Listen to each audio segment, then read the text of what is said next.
Remind me to put deodorant on the list. Gross, man. Hey, so what is OBS Studio anyway? It's like a video mixer and streaming software, like a virtual mixer. It's for like live streams. Oh yeah, like the gamers. Yes, Tim. The gamers. Have you hit the record button yet? I think so. How do you know this thing is recording? It's a clean feed, Dim. It just makes a beep sound. Like this? Wait! So I've seen quite a few people out there talking about how difficult it is to use OBS Studio. So I thought, why not go over it with a tutorial series? Sure, there are a few out there, but most have been out for a minute, so I figured, why not? Plus, I'll be sharing these on my exclusive group behind the stream coming soon. So I know what you're probably saying. But why not use Streamlabs, man? It's easier. It does it all for you. But does it really? For those of you that don't know me, I'm Joe, and I've been streaming and or producing live content on all kinds of platforms for 10 years. And if you're curious about OBS Studio and how to use it, keep watching for a little brain power.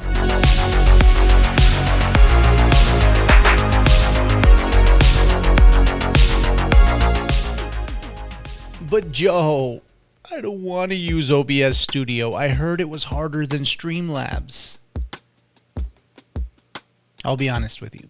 Yes, you have to set up a few things manually in OBS, and yeah, it looks basic as but that's the beauty of it. You can customize it how you want. And you don't have to worry about if something's going to be put behind a paywall in a month or two. It's all free. Not to mention, all the updates, well, they go to OBS first. So enough about all that. Let's jump into how you use OBS Studio. Right here, I have the opening screen of OBS Studio. It looks like this. Now from the get-go, I'm just going to jump right into the settings because that's probably the first place you should start. When we first open it up, we open it up to General. We want it in English, of course. Our theme, you can change the theme to whatever you want. This is pretty important to some people. For me, I really don't care, but let's go through them just so that you can see what they look like. There's Acri.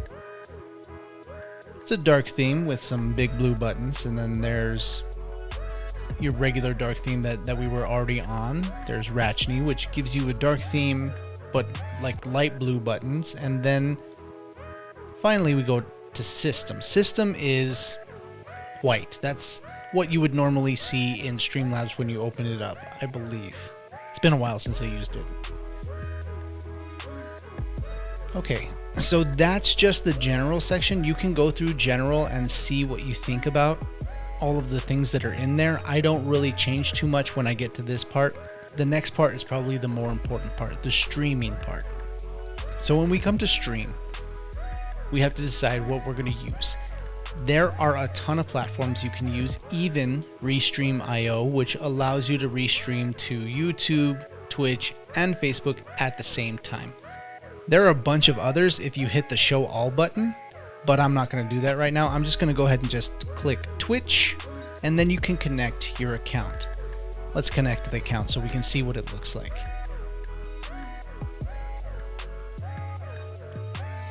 I'll probably fast forward this. Alright, so now we have connected our account. We hit apply, and some really cool stuff starts to happen.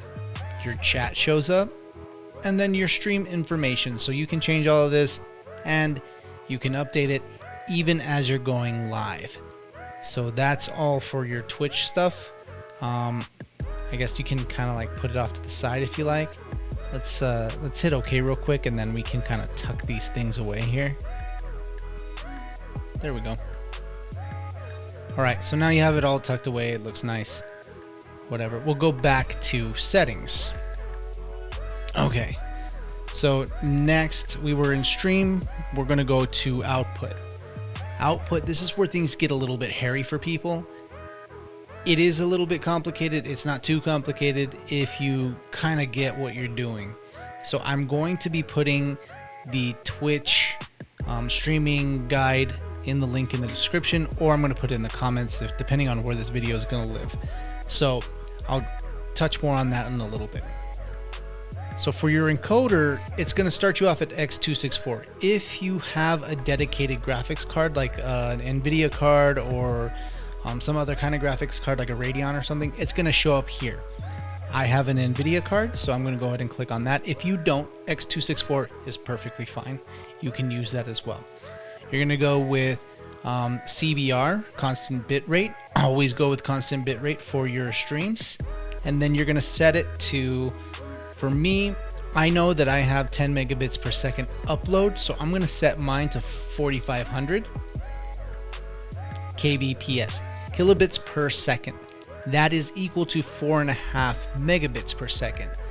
So if you are going to, if you guys have like an upload speed that's maybe 15 to 20, maybe even 100, I know some of you guys out there are real fancy, you guys have that, you can set this to 6,000 kilobits per second.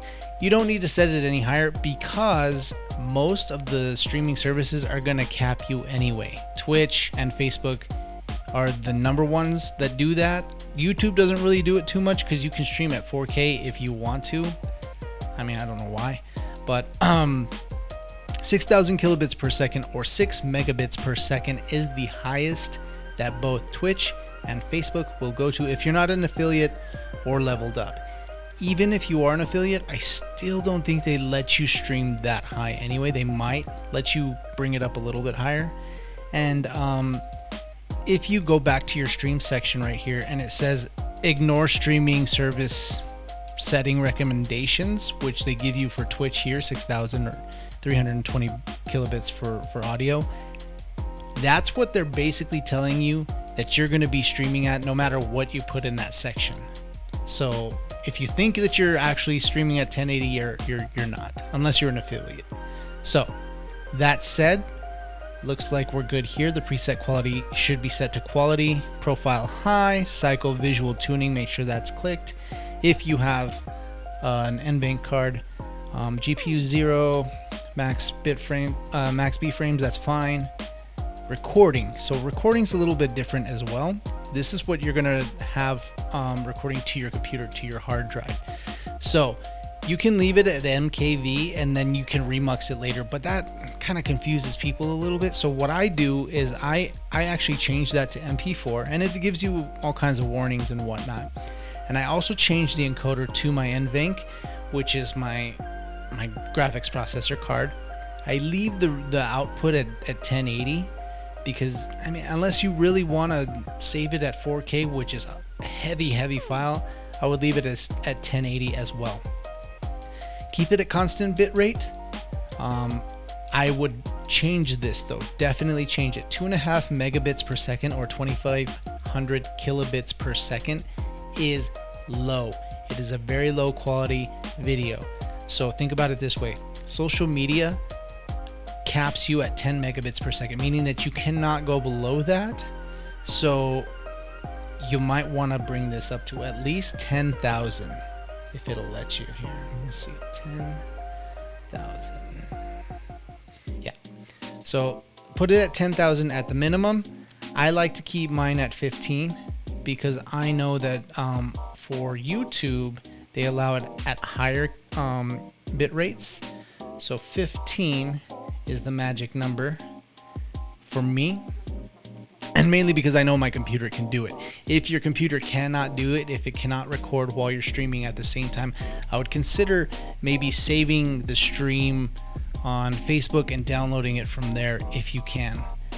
As far as Twitch is concerned, again, those things are a little bit hairy. So just be real careful in this section.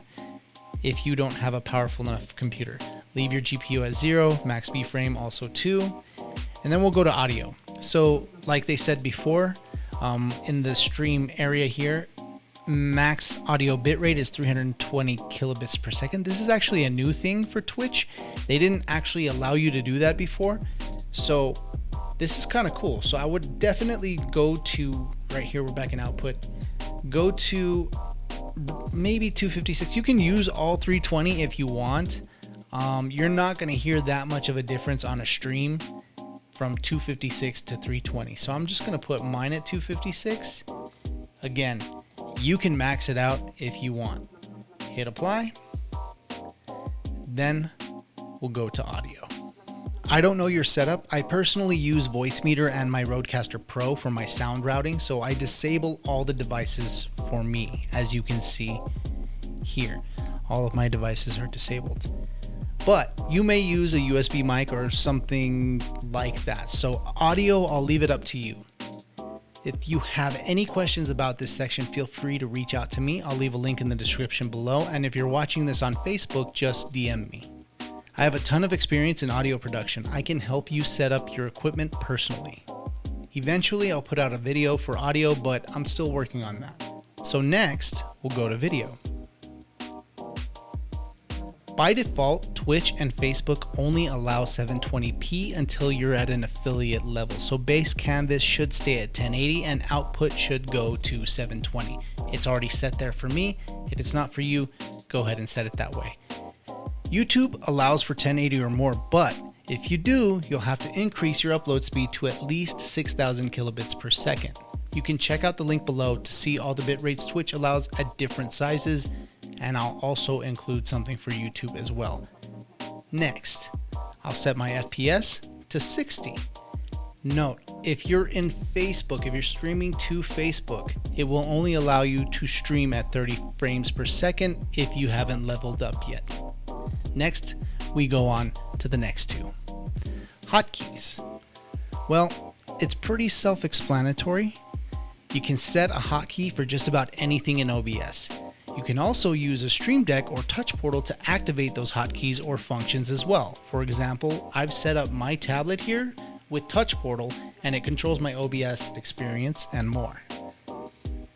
As you can see, I can change my camera position. I can zoom in to my mouse. OBS does all of this stuff. I can even bounce back and go back to my PIP. Now for advanced. In the advanced section, I've never really used this area. I think you can set it up for live TV and other things like delaying a stream, just in case you want to delay your stream longer. See, it's not that scary. It's actually like Slobs, because Slobs is built off of OBS. I hope this helps those of you out there that have never used a live broadcast program before, and maybe it pushed some of you toward switching to OBS. Maybe. If not, stay tuned for part 2. I'll convince you some more there. I'll go over scenes and sources and some more features that OBS has that Streamlabs does not. If you like this video, consider liking it and subscribing if you're watching from YouTube or whatever. Do all the things that let you see more of this stuff. I really appreciate you for watching, and stay tuned for more brain power.